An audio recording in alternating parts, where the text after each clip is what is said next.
I found a trail camera in an abandoned ranger's cabin deep in the Pacific Northwest, and what I saw on that footage made my blood run cold. The ranger had been documenting something stalking him for 3 weeks before he vanished without a trace, and the final clip shows something that shouldn't exist standing just 15 feet from his door. But here's what kept me awake for nights. If this creature was real and this close, what did it do to him? The call came in on a Tuesday morning. A park ranger named David Mitchell had missed 3 consecutive radio check-ins. That might not sound like much, but in the wilderness, silence means trouble. I work as a search coordinator for the National Park Service, and I've learned that when someone goes quiet in the woods, you don't wait around hoping for the best. We assembled a team of 6 people and headed into the Cascade Mountains. David's last known location was Tower Peak Station, a remote cabin he used during his weekly patrols. The hike took us 4 hours through dense forest. The trees stood so close together that sunlight barely touched the ground. Everything felt damp and cold, even though it was late summer. Our boots made soft sounds on the moss-covered trail. Nobody talked much. We all knew what we might find. The cabin sat in a small clearing surrounded by towering pines. From 50 feet away, I could see the door hanging open. That sent a chill down my spine. Rangers always secure their cabins. Always. The wood structure looked dark and empty, like a mouth frozen in a silent scream. We approached slowly, calling out David's name. The only answer was the wind moving through the branches above us. Inside, everything looked wrong. David's jacket hung on a hook by the door. His boots sat neatly by the entrance. A half-eaten sandwich rested on the small table, the bread now hard and curling at the edges. His coffee mug still held liquid, though a film had formed on top. The cabin was maybe 15 feet by 20 feet, just one room with a bed, table, and storage area. It felt like David had stepped outside for just a moment and never came back. But it was the silence that bothered me most. The forest is never truly quiet. You hear birds, insects, small animals moving through the underbrush. Here I heard nothing. The air felt heavy and still, like the woods themselves were holding their breath. My teammate Sarah found David's backpack under the bed. Inside were his wallet, his phone, and his personal items. No ranger leaves without those things. She also found something else. A small black trail camera, the kind hunters use to watch game trails. But this one had been inside the cabin, positioned on a shelf facing the window. That struck me as odd. Why would someone point a camera at their own window? I picked up the camera carefully. The memory card was still inside. The small screen on the back showed it held over 200 files. My hands started to shake a little as I turned it on. The first few clips showed normal things. A squirrel running past. Raindrops on the window glass. The forest at different times of day. Then I reached the files from 2 weeks ago. That's when things changed. The footage showed the tree line at dusk. The light was fading, turning everything gray and shadowy. For the first 10 seconds, nothing moved. Then I saw it. Something dark shifted between 2 large pine trees about 30 yards from the cabin. It was there for maybe 3 seconds before it stepped back into deeper shadow. I rewound the clip and watched again. The shape was tall, very tall, taller than any person I'd ever seen. It moved smoothly, almost gliding between the trees. I felt my throat go dry. I clicked to the next clip. This one was from 3 days later. Same location, different time. Early morning just after sunrise. The thing was closer now. Maybe 20 yards from the cabin. It stood behind a thick tree trunk, but I could see part of it. A massive shoulder. What looked like an arm covered in dark hair. The proportions were all wrong for a person. The shoulder sat too high, the arm too long. My heart started beating faster. I kept clicking through the files. More clips, more sightings. Each time the figure appeared closer to the cabin. In one clip from 5 days before David disappeared, I could see it clearly in the pale moonlight. It stood at the edge of the clearing, maybe 15 feet from the window. The thing had to be 7 feet tall, maybe more. Its body was covered in dark brown or black hair. The arms hung down past where a human's arms should end, but it was the way it stood that made my stomach turn. It wasn't like a bear on its back legs. It stood naturally upright, the way a person stands, the way something that walks on two legs all the time would stand. I clicked to the audio files. David had been recording sound too. The first few recordings held normal forest noises, birds singing, wind in the trees. Then I found a file from 10 days ago, recorded at 2 in the morning. I pressed play and held the camera close to my ear. At first I heard nothing but faint static. Then it came, Bigfoot, a sound like nothing I'd ever heard before. It started low, almost like a growl, but then rose higher into something between a howl and a scream. It lasted maybe 5 seconds. The sound made every hair on my body stand up. I've heard wolves, coyotes, mountain lions, and bears. This was none of those things. Sarah looked at me. Her face had gone pale. She'd heard it too. The other team members had gathered around, staring at the small camera in my hands. Nobody spoke for a long moment. Finally, Tom, our most experienced tracker, cleared his throat. He'd worked in these mountains for 20 years. "Play that again," he said quietly. I did. We all listened to that terrible sound rise and fall in the darkness. When it ended, Tom shook his head slowly. "I don't know what that is," he said, "and I know every animal in these woods." We brought the camera back to the ranger station that evening. The small office had one computer with a large screen, and we gathered around it like kids watching a scary movie. Except this was real. I plugged in the memory card and started going through the footage frame by frame. This time, we could see much more detail on the bigger screen. The first clear shot came from 12 days before David vanished. I paused the video and zoomed in. The figure stood between two trees, partially hidden but visible enough. I could make out the shape of a head, broad shoulders, and a torso covered in thick dark hair. The arms hung down well below the waist. I measured using the trees as reference points. The creature stood at least 7 feet tall, maybe closer to 8. Its shoulders were incredibly wide, perhaps 3 feet across. No human has shoulders like that. But it was the face that made everyone in the room go silent. Even in the grainy footage, I could see it wasn't shaped like an animal's face. The profile looked flat, almost human-like, but the brow seemed heavy and prominent. The creature turned slightly toward the cabin, and for just one frame, I swear it looked directly at the camera. My skin crawled. We spent 2 hours going through every clip. In total, we found 17 separate sightings over 3 weeks. Each time, the thing appeared closer to the cabin. We could track its approach like watching a hunter stalking prey. The pattern was clear and deliberate. This wasn't random.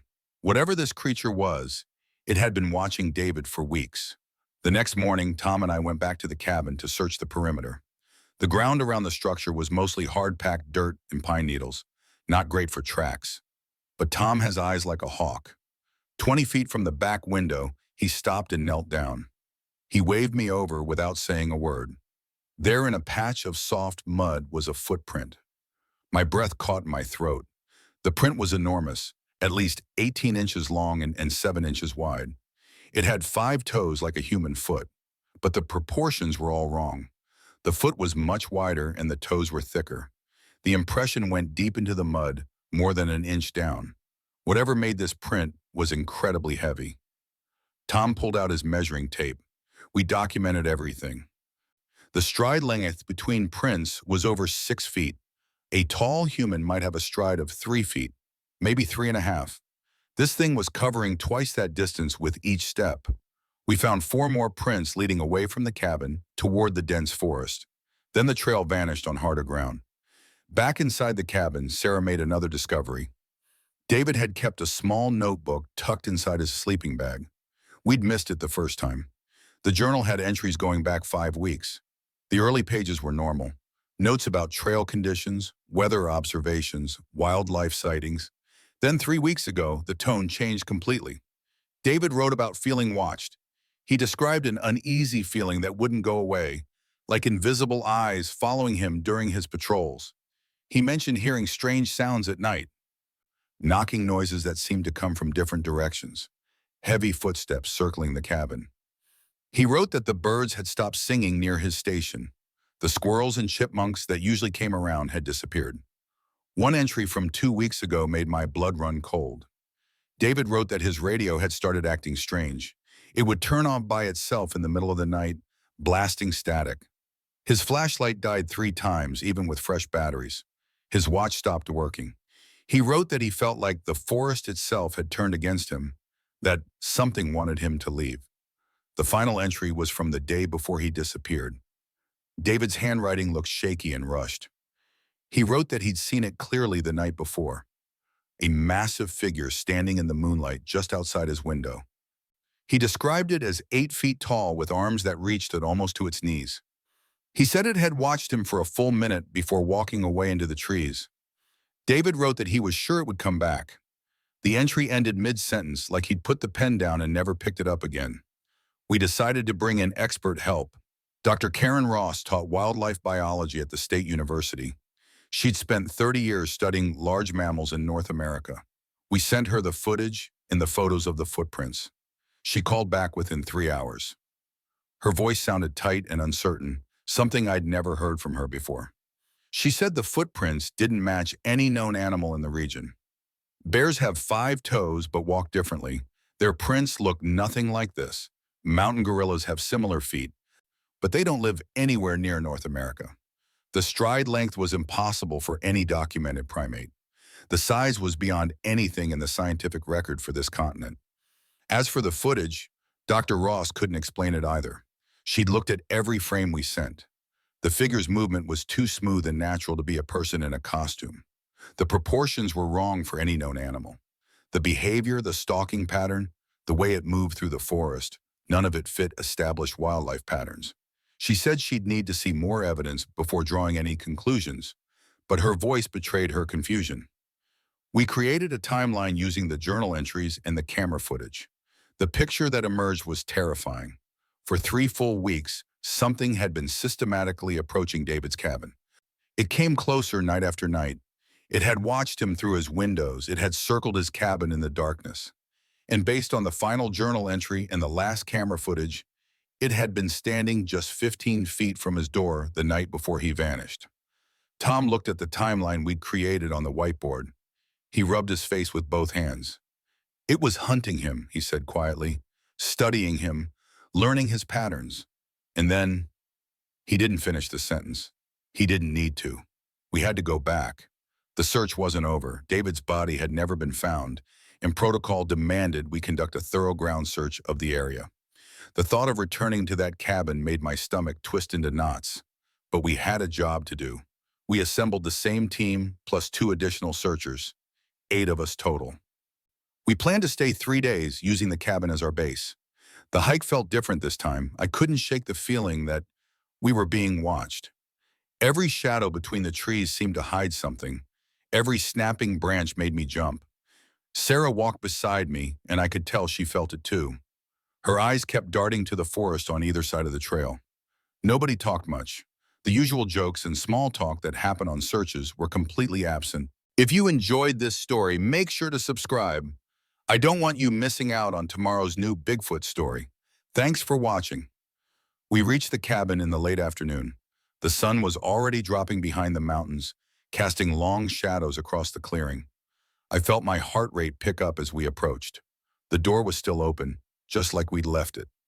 Inside, everything looked exactly the same. David's jacket on the hook, his boots by the door. The half-eaten sandwich is still on the table, now covered in a thin layer of mold. Tom set up our equipment while the rest of us prepared for the search grid we'd walk the next day. I pulled out my radio to do a check with the base station. Static, pure static. I adjusted the frequency, more static. I tried 3 different channels. Nothing but white noise and occasional pops. Tom tried his radio, same result. Our radios had worked fine on the hike in. We used them just 2 hours ago. The batteries might be low, Tom said, but his voice didn't sound convincing. We'd put fresh batteries in that morning. He grabbed the spare radio from his pack.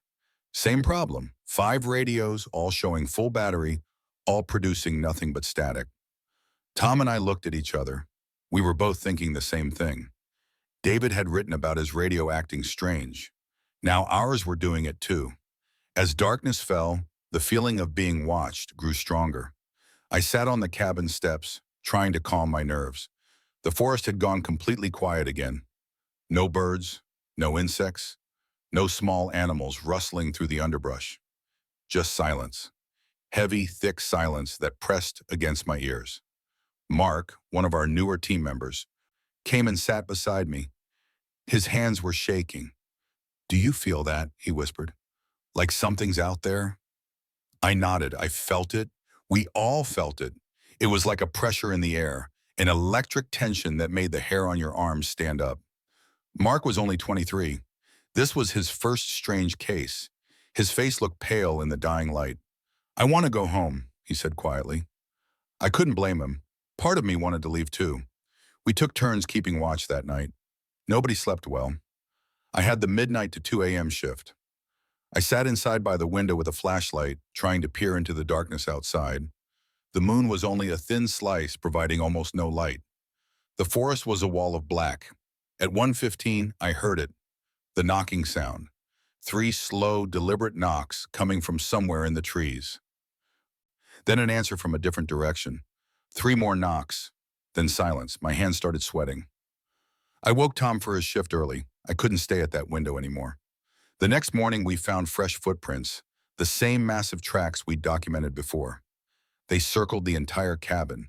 Whatever had made them had been here during the night, walking around the structure while we slept inside. The prints were so fresh that water was still seeping into the deepest impressions. Tom measured them again. 18.5 inches long. The creature had come within 10 feet of the cabin walls. Sarah started having panic attacks on the second day.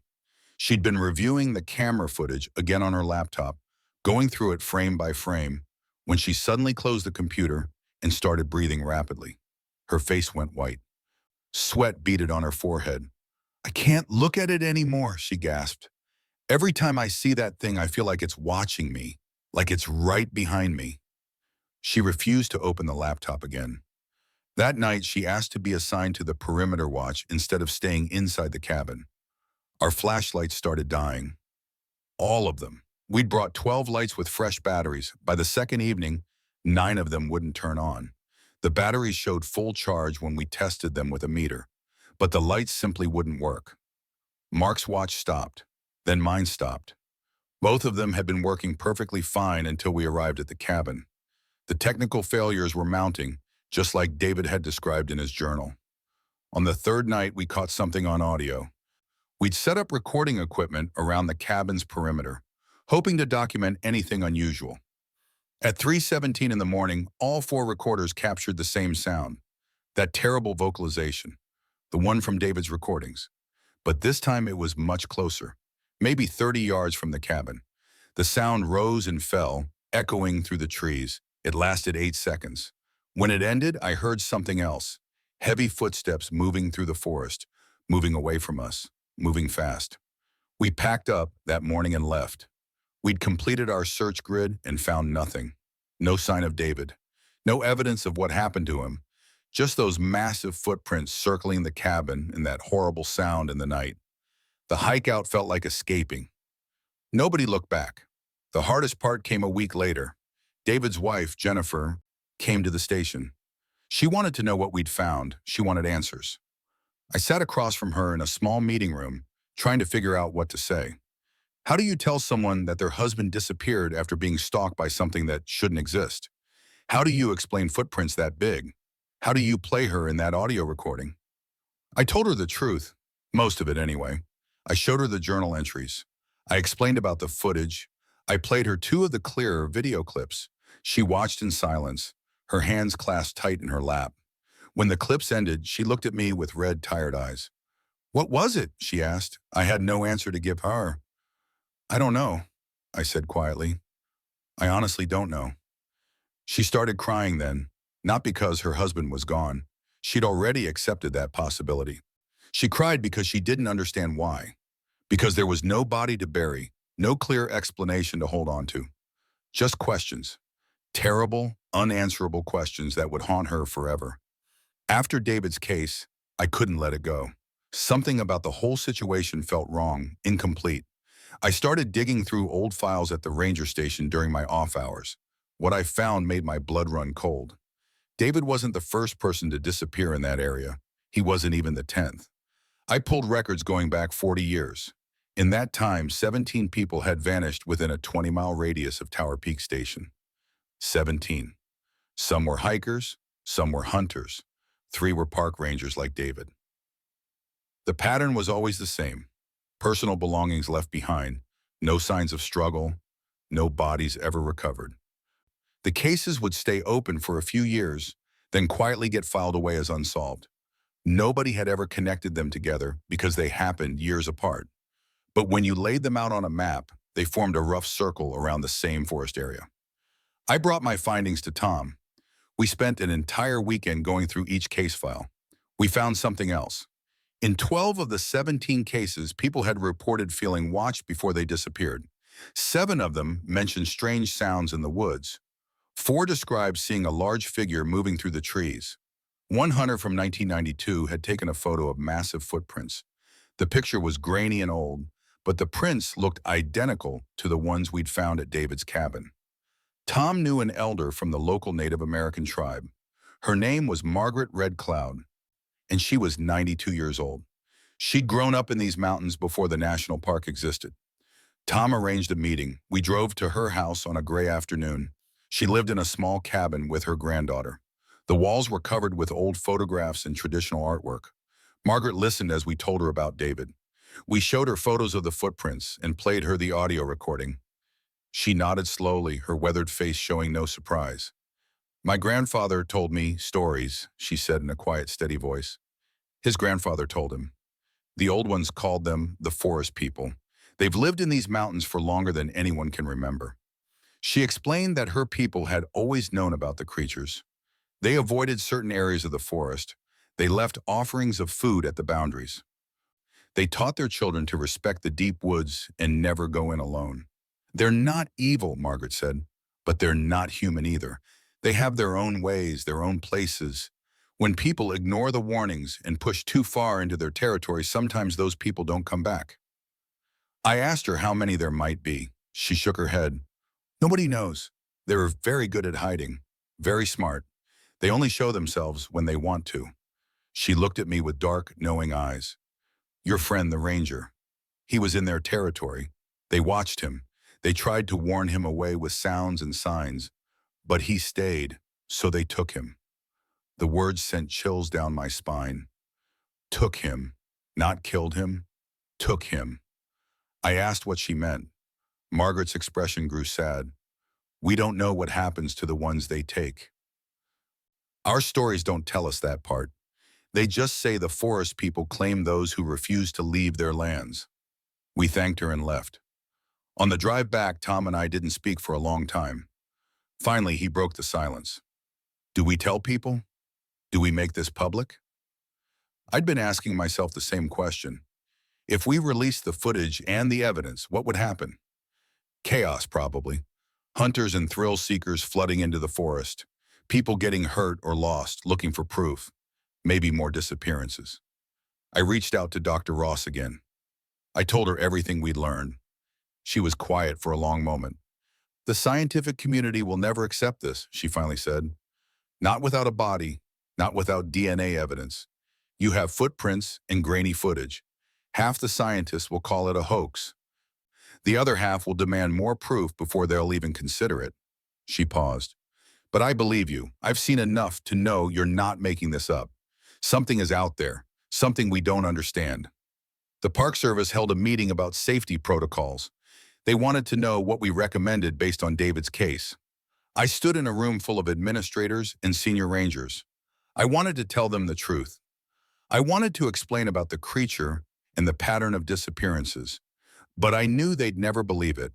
Instead, I suggested new rules. Rangers should never work alone in remote areas. They should check in by radio every 4 hours. They should be rotated out of isolated stations every 2 weeks instead of 4. They should report any unusual wildlife behavior immediately. The administrators agreed to most of my suggestions. They never asked why I thought these changes were necessary. They didn't want to know. It was easier to just implement new safety measures than to confront the possibility that something unknown was living in our forests. I think about David often. I think about those final moments before he disappeared. Did he see it coming? Did he try to run? Or did he finally understand that he'd been in a place he never should have been, in territory that belonged to something else? I think about the other 16 people who vanished over the years. I wonder if they realized too late that humans aren't the only intelligent creatures in these woods. The footage is locked in a safe at the ranger station. Only a handful of people have seen it. We made that decision together, Tom and Sarah and I. The world isn't ready for what we found. Maybe it never will be. But we know the truth now. We know we're not alone. Sometimes I still go hiking in the mountains. But I stay on marked trails. I make noise as I walk. I watch the tree line carefully. And when I get that feeling, that prickling sensation on the back of my neck that says I'm being watched, I turn around and head back. Because now I know what David learned too late. There are places in this world that belong to others. Deep forests where ancient things still live and move in the shadows. And when those things warn you to leave, you should listen. The question that keeps me awake at night isn't whether these creatures exist. I know they do. The question is how many are out there? What other hidden places do they call home? What other forests hold secrets we've never discovered? We think we've mapped every inch of this planet. We think we know all the animals that walk the earth. But standing in that cabin, looking at those enormous footprints, listening to that impossible sound in the darkness, I learned something important. The wild places are still wild. They still hold mysteries. And some of those mysteries have teeth